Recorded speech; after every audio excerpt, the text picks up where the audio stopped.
நீயுமோ நீயே எனக்கு உயிருமா நீயே எனக்கு உயிரும் நீயே எனக்கு உளமோ நீயே எனக்கு நிதியும் நீயே துணை புயமும் நீயே விழித்துணையும் நீயே அனைத்து நிலையும் முனை சரிவில் அதிரதரில் மாறவரில் நிகரற்ற கோவும் அதனால் நீயே முடித்து எனது எண்ணத்தை என்று உவகை நிகழ வியந்து புகழ நீயே எனக்கு உயிர்மோ நீயே எனக்கு மூலமும் மாமா நீதான் என்னுடைய உயிர் நீதான் என்னுடைய உள்ளம் நீதான் முனை சரிவில் அதிரதரில் மகாரதரில் நிகரற்ற கோபம் அதனால் நீயே என்னுடைய எண்ணத்தை முடித்து என்று அந்த துரியோதன மன்னன் மாமா சல்லியனை அனுப்பி வைத்த போதோ அந்த சல்லியன் தர்மராஜா விட்ட அஸ்திரத்தால் மண்டு விட்ட பிறகு பாண்டவர்கள் பகவான் கண்ணனுடைய பாதத்தில் விழுந்து வணங்கி பகவானே செவ்வீரவி திருமகனை செவ்விரவி திருமகனை ஜெகம் புகழும் காவலனை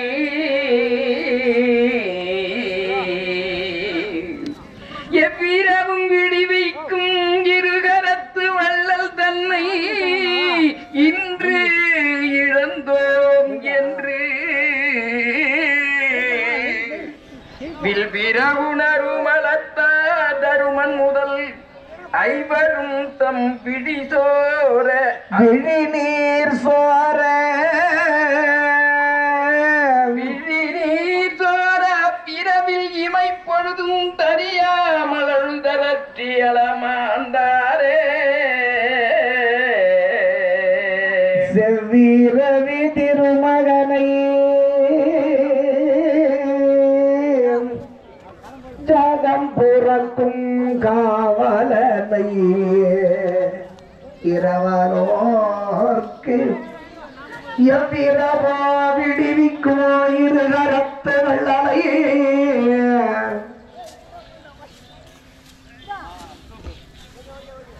கவனிக்கணும். கர்ணன் வள்ளல்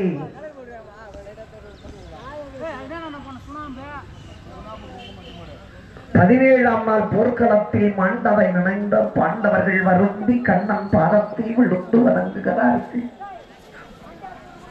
இரவியின் பிள்ளையான கர்ணனை இரவானோர்க்கு எவ்விரவும் விடுவிக்கும் இருகரத்து வள்ளலை கர்ணனிடத்துல ஒரு முறை சென்று கையேந்தி யாரேனும் எனக்கு இது இல்லை என்று கேட்டால் வாழ்நாளில் அவர்களுக்கு மறுபடியும் வறுமையே வராதா. காரணம் அவர்கள் வாழ்நாள் முழுவதற்கும் எவ்வளவு செல்வம் தேவை என்பதை உணர்ந்து தருவாராம். அது மட்டும் இல்லை, எப்பொழுதுமே கொடுக்கிறவனுடைய கரம் உயர்ந்திருக்கும், பெறுபவனுடைய கரம் தாழ்ந்திருக்கும். ஆனா கர்ணனுடைய கரம் தாழ்ந்திருக்கும், வாங்குபவனுடைய கரம் உயர்ந்திருக்கும். எப்படி? எடுத்து உனக்கு இவ்வளவுதான் அப்படின்னு கொடுக்க மாட்டான். இருக்கிறத தாம்பலத்தோட ஒட்டுமொத்தமா தேவையானதை எடுத்துக்க என்று தாம்பலத்தோடு நீட்டு வாங்குபவன் எவ்வளவு தேவையோ அவ்வளவு வாரி செல்வார்களாம். அப்படி ஏழாளோருக்கு எவ்விரவும் விடுவிக்கும் இருகரத்து வள்ளலை பார்த்தம் ஒருவனும் சென்று பரிதாமாவுடன் மலையே பார்த்தம் ஒருவனும் சென்று பரிதாமாவுடன் மலையே படைஞ்சரோடு மாத்திரி மைந்தன் இளையோன் சௌபலனை வெல்ல மூத்த மைந்தன் வெல்ல முனைபவனம் மைந்தனோடு மூண்டு வெம்போர் கோத்த தருமல் மத்திரத்தார் கோவை உயிர் கவதி எந்த குறியிட்டார் பார்த்தன் ஒருவனும் சென்று பரிதாமாவோடு மலைய பார்த்தனாகி அருகுவன் சென்று அஸ்வத்தாமாவோடு போர் செய்யட்டும். பீமன் துரியோதனனை எதிர்க்கட்டும். அடுத்த சகாதேவன் சகுனியோடு போர் செய்யட்டும். நகுலன் கர்ணனுடைய பிள்ளைகள் 3 பேரை வெல்லட்டும். போரில் வெற்றி நம்முடையதே தருமா என்பதாக கண்ணன் முறையை வகுத்து சொன்னார். எந்த ஒரு வேலையை செய்யும் போதும் பிளான் பண்ணி செய்யணும். சரியான பிளான் இல்லைன்னா சொதப்பிடும். அதனால திட்டம் வகுத்து கொடுக்க கண்ணனின் ஆலோசனை வண்ணம் அவரவரும் படையை திரட்டிக் கொண்டு போருக்கு சென்றார்கள். சென்று தேர்களும் சேர்ந்தான சென்று தேர்களும் சேர்ந்தன நன்றி வேடமும் தனே நின்ற வீரரும் ஏறினார். தேர்ப்படையோடு தேர்ப்படை, குதிரைப்படையோடு குதிரைப்படை, காலப்படையோடு காலப்படை என்று படைகள் மோதிக்கொண்டிருக்கிறது. இப்படிப்பட்ட சூழலிலே 18ஆம் நாள் போர்க்களத்திலே சல்லியரை பறிகொடுத்த அடுத்து யாருக்கு பட்டத்தை கொடுப்பது என்று மாமா சகுனியோடு ஆலோசித்தவனாயிருக்கின்ற துரியோதன மன்னன் மாமா மருகா தனக்கிளையோ தனக்கு இளையோ 99 தாமாம் ஜயவி மஞ்சரத்தாலும் தண்டினாலும் கணக்குடில் குடியேற கண்டு கைசோர மெய்சோர கண்ணீர் சோர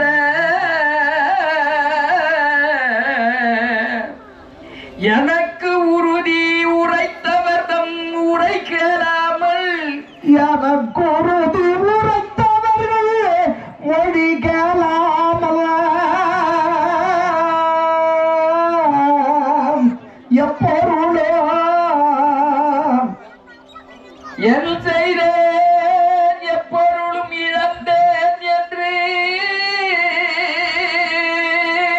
மனக்கவலை உறும் மன்னன் தன்னை நோக்கி மாமல் மற்றொரு கோடி மாற்றம் சொன்னான். மாமானாம் ஒரு கோடி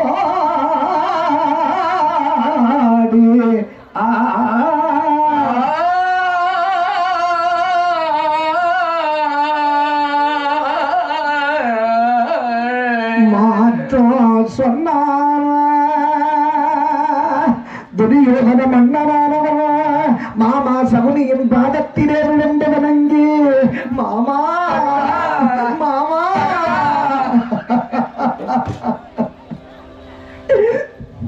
கலங்காதே மருகா கலங்காதே. மந்திர பூபா சகுனி மாமா இங்கே வாரா. மந்திர பூபாஜகுனி மாமா இங்கே வாரோ. உன் தந்திரமெல்லாம் எங்கே போச்சது என்னிடம் கூறுவார். தந்திரம் எல்லாம் எங்கே போச்சுது என்னிடம் கூறும். மந்திர பூபா சகுனி மாமா இங்கே வாரோ. மந்திர பூபாஜகுனி மாமா இங்கே வாரோ. தந்திரமெல்லாம் எங்கே போச்சது என்னிடம் கூறுவார். தந்திரம் எல்லாம் எங்கே போச்சுது என்னிடம் கூறும்.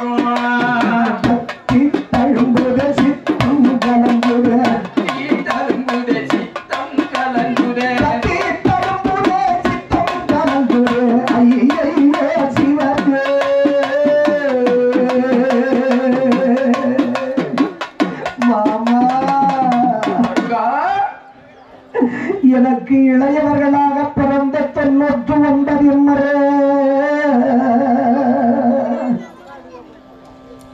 99 தம்பிகள் பீமசேனனுடைய சரத்தாலும் கதாயுதத்தினாலும் அடிப்பட்டு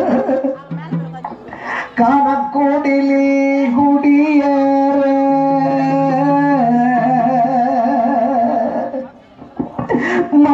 மாண்டு யமலோகத்திற்கு என் கண்ணெதிரே சென்றார்களே.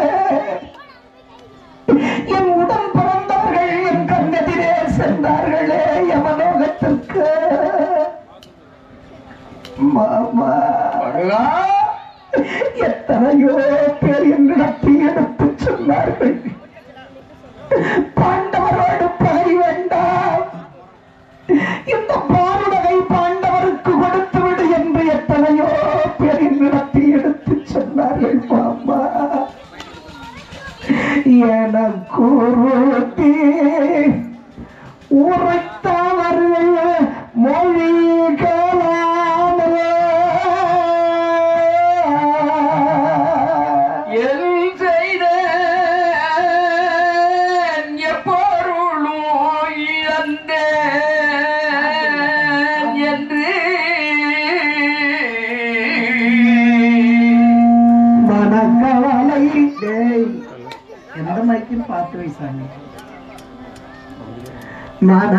எனக்குறுதி உழைத்தவர்கள் மொழி கேளாமல் எனக்கு எடுத்து குரு பெரியோர்கள் அறிவுரை சொன்னதை கேட்டிருந்தால், அன்னைக்கு கேட்டிருந்தால் இன்று எனக்கு இந்த வேதனை வந்திருக்காதே. பாண்டவர்கள் கண்ணனிடத்திலே தூதனுப்பி என்னிடத்தில் கடைசியாக கேட்டது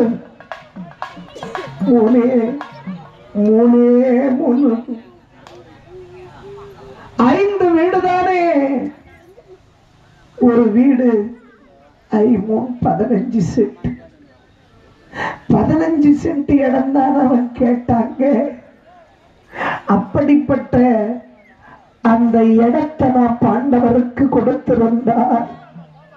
என் தாத்தா பீஷ்மாச்சாரியார் என் கூட இருந்திருப்பாரு, குரு துரோணாச்சாரியார் என்னுடன் இருந்திருப்பாரு, என் 99 தம்பிகள் என் கூட இருந்திருப்பார்களே. என் பிள்ளையான அரச வாரிசு இலக்கண குமாரன் கூட இருந்திருப்பாரு. இப்படி எனக்கு எல்லோரும் எடுத்து சொல்லுகிற போது அப்பொழுது கேட்காம விட்டுட்டனே. எனக்கு உரைத்தவர்கள் மொழி கேளாமல்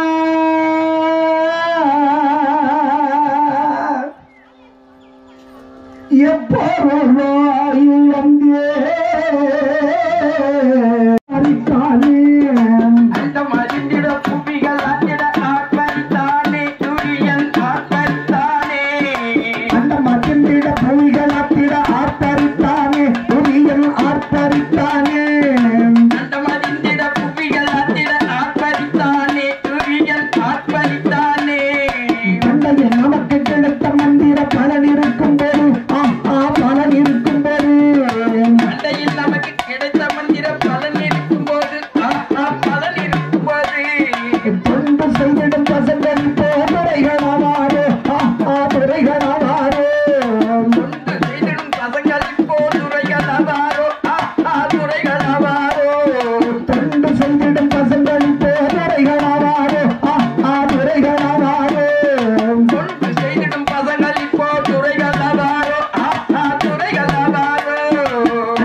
வானமும் பூமியும் அதிரும்படி ஆர்ப்பரித்த பாண்டவரை வெல்லும்படியான யுக்தியை கண்டுகொண்டேன்.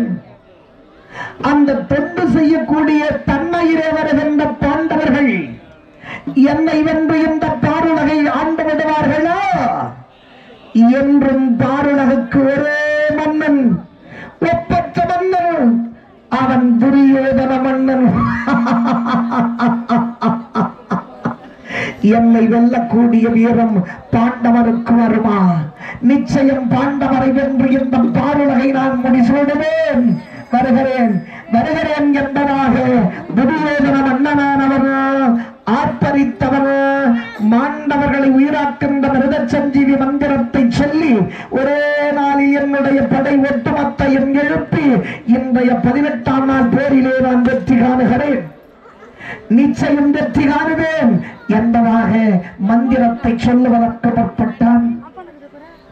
முற்பட்ட துரியோதனன் எங்கே மந்திரத்தை சொல்லுவது?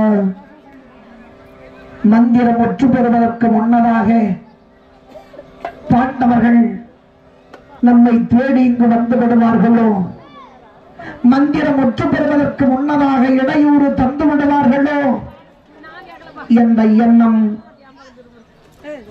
அந்த எண்ணம் வந்த பிறகு துரியோதன மன்னன் எங்கே மந்திரத்தை சொல்லுவது என்ற எண்ணத்திற்கு வந்தவன் ஒரு குளக்கரையை தேடினான்.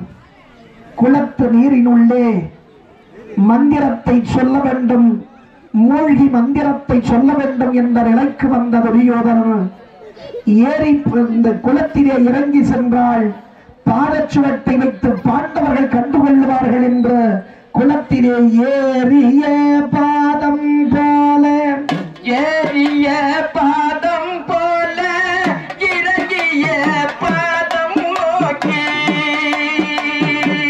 சாரதம் கதம்புடல் அடங்க நோக்கி மாறியில் வேந்தர் தம்மில் பாமுகம் நோக்கி நோக்கி கூடிய அரசர் தம்மை கூவினர் அழைக்கலுற்றார். ஏறிய பாதம் போல இறங்கிய பாதம் நோக்கி குளத்துக்குள்ளே ஏறி போறா மாதிரி பின்னோக்கி ஓரடியாக இறங்கினான் துரியோதனன். இங்கே துரியோதன மன்னன் சாகர தருவாயில் கூட சூழ்ச்சி சூழ்ச்சி எப்பவுமே சூழ்ச்சி வஞ்சனை நிறைந்த துரியோதனன் ஏறி போறா மாதிரி இறங்கி போனா, ஏன்னா துரியோதனன் காலின் பாதச்சுவட தனிய அடையாளம் தெரியும். என்ன துரியோதனுடைய கீழ் பாதத்துல கூட முடி முளைச்சிருக்குமா? அவ்வளவு மென்மையான பாதத்தை உடையவன் துரியோதனன். தங்கத்தினாலான செருப்பை அணிந்த ரத்தினத்தாலான ஜமக்களத்தை விரித்து அதன் மீது நடந்து பழகியவன் துரியோதனன். அப்படிப்பட்ட துரியோதனன் ஏறி போற மாதிரி ஒவ்வொரு பாதமாக பின்னோக்கி நீருக்குள்ளே இறங்கினான். இறங்கிய துரியோதனன் மந்திரத்தை சொல்லுகிறான். அப்பொழுது பாண்டவர்களும் ஒரு அக்குரோணி படைகளும் துரியோதன் பின்தொடர துரியோதன மன்னன் சமந்த பஞ்சகம் அடுக்கரைக்கு போர் செய்வதற்காக புறப்பட்டு செல்லுகிறார்கள். அப்படி எல்லாரையும் பறிகொடுத்து விட்ட பிறகு நீ கொடுக்கிற உயிர் பிச்சையில் வாழ்வேனா?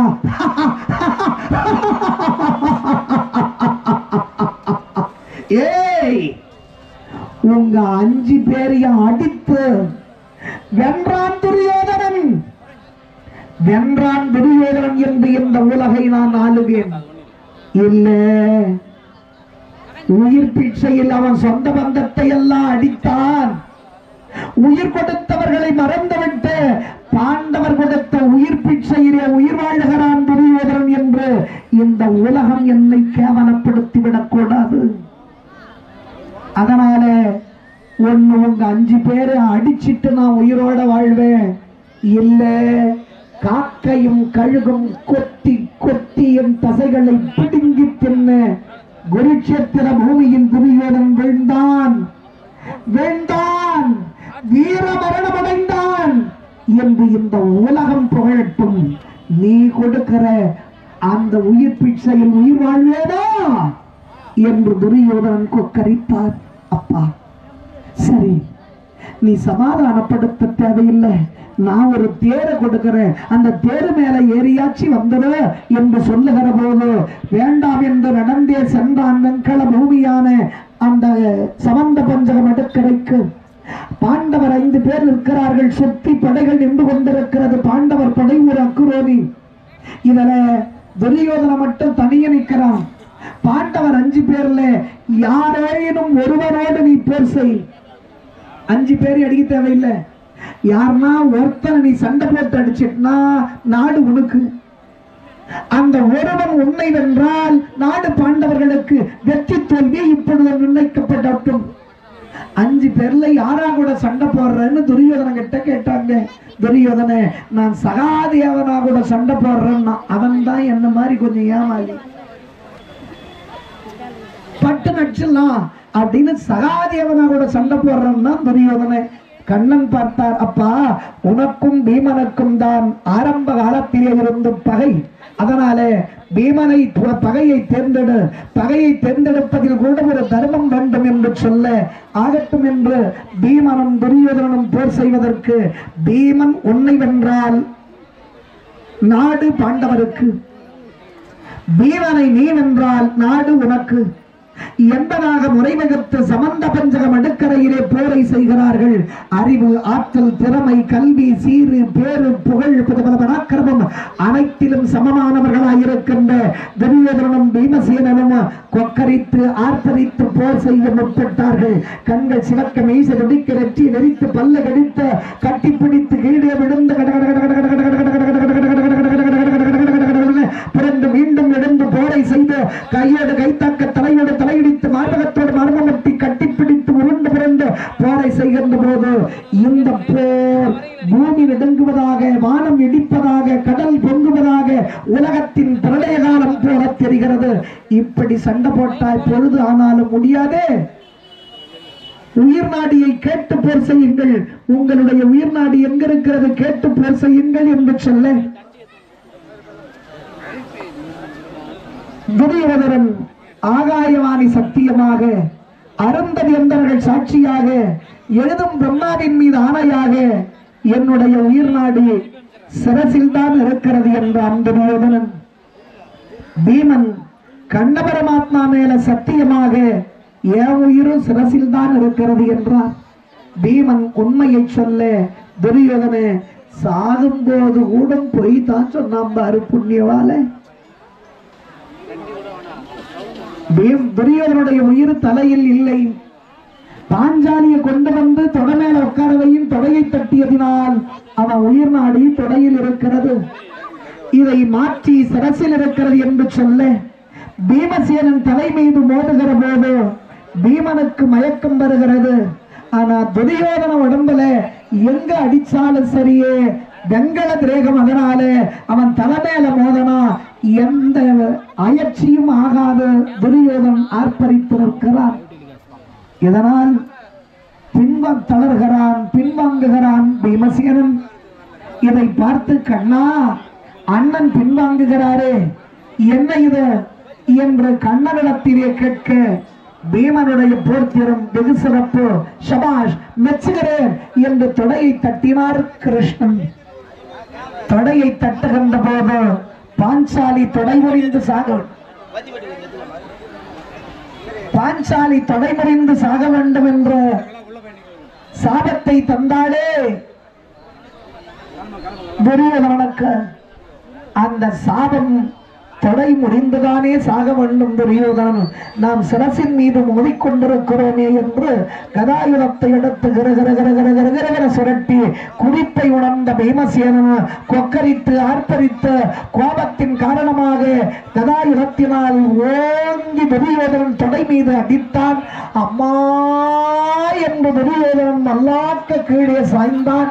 அப்படி துரியோதனன் சாய்ந்ததையே நாடக நடிகர்கள் இப்பொழுது நடித்து காட்டுவார்கள். கண்டு கழிக்கும்படி கோரிக்கொண்டு நான் முடிச்சிட்டேன்.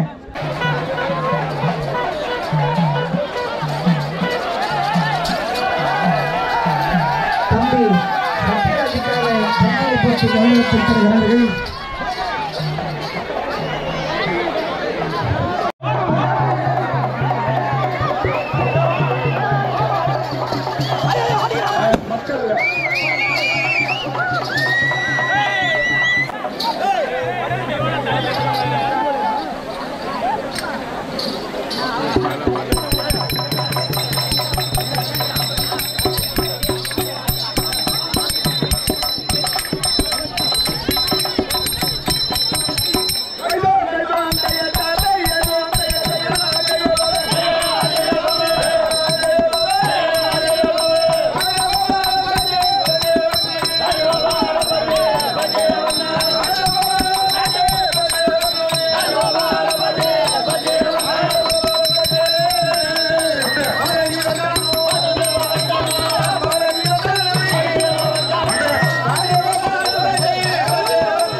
இல்ல ராஜா எப்பேற்பட்ட ராஜா இந்த சேத்துல எடுத்து ஐயோ ராஜா சேத்துல எடுத்து வந்து விட்டுட்டு தார் பாய் போட்டு உட்காந்துட்டீங்களா? ராஜா இப்ப வருவேன் என்ன ரெடியா ஏன்னா கொஞ்சம் தள்ளி போகலாம் தெரியும். அது மைக்கு பச்சு இப்பதான் கேட்குறேன் நான் சரி நன்றி பிடிக்காம ஐயோ என்ன பண்ணுறீங்க இருவரும் சமமான படைத்தவர்கள். ஆமா உங்க வீட்டாரே சொல்லுவோம் உயிர் நாடி உயிர்நிலை எடை மீது எப்படி தெரியாது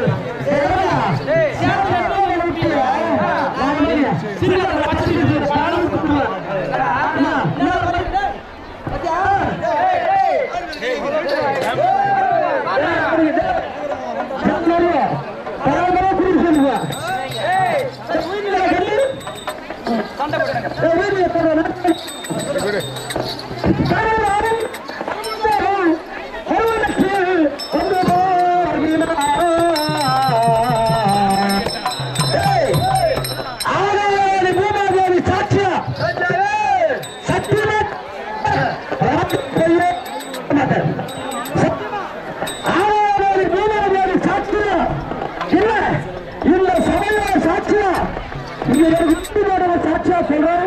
அவங்க தலைமையில கைய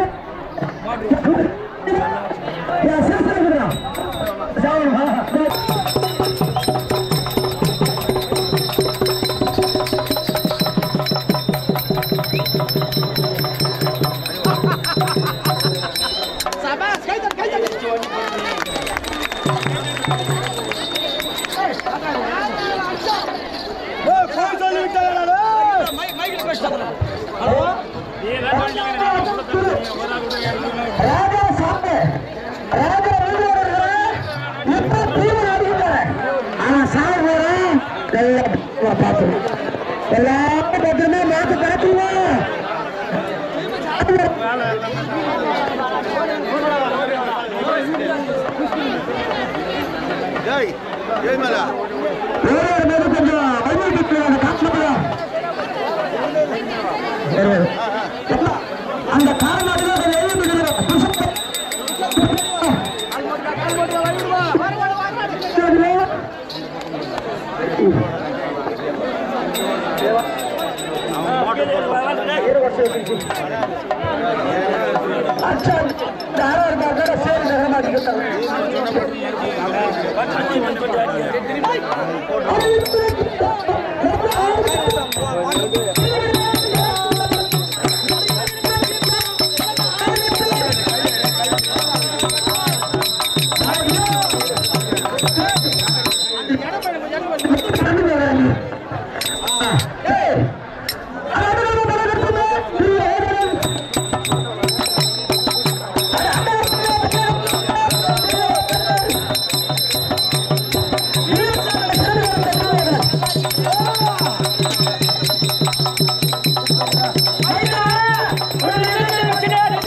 வெளியே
வீர பராக்கிரமத்தினாலே கதாயுதத்தை எடுத்த துரியோதனன் தொடை மீது அடிக்க அம்மா என்று துரியோதனன் நல்லாக்க கீழே சாய்ந்தான்.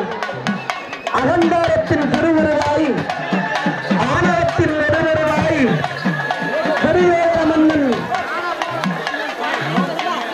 அந்த அநீதியை பாண்டவனுக்கு செய்து கொண்டிருக்கிற போது அந்த அநீதியை அளித்த தரவன் வென்றதை கண்கூடாக காணுகிறோம். தெய்வத்தின் சக்தி இருக்கிறது என்பதை நாம் அனைவரும் இப்பொழுது கண்டுகளித்தோம். ராத்திரி எல்லாம் பெய்ஞ்ச மழைக்கு இன்னைக்கு விழா நடக்குமானே சந்தேகமா.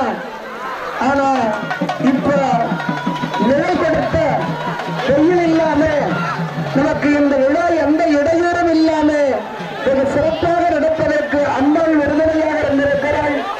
அப்படிப்பட்ட அந்த அற்புதமான விழாவிலே எல்லோருமாக பங்காளியை ஏமாற்றலாம், அடுத்தவனுக்கு அநீதி வந்தா, அடுத்தவன் மனைவி மீது ஆசைப்பட்டால் மன்னாதான் போகணும் என்கின்ற அந்த உன்னதமான தருணத்தை உலகுக்கு உணர்த்தவே இப்படிப்பட்ட விழாக்கள். அப்படிப்பட்ட தர்மங்களை எல்லாம் உணர்ந்து வாழ்விலே தர்மம் பெருமையாக இருந்ததினால் உள்ளே தெய்வமாக இருந்த நமக்கு அருள்வாளிக்கின்றால். அப்படிப்பட்ட தர்மனைப் போல, பீமனைப் போல, அர்ஜுனனைப் போல நாம் எல்லோரும் ஒற்றுமையாக இருந்து வாழ்வில் வரம் பெறுவோம், நலம் பெறுவோம். அறிவறிங்க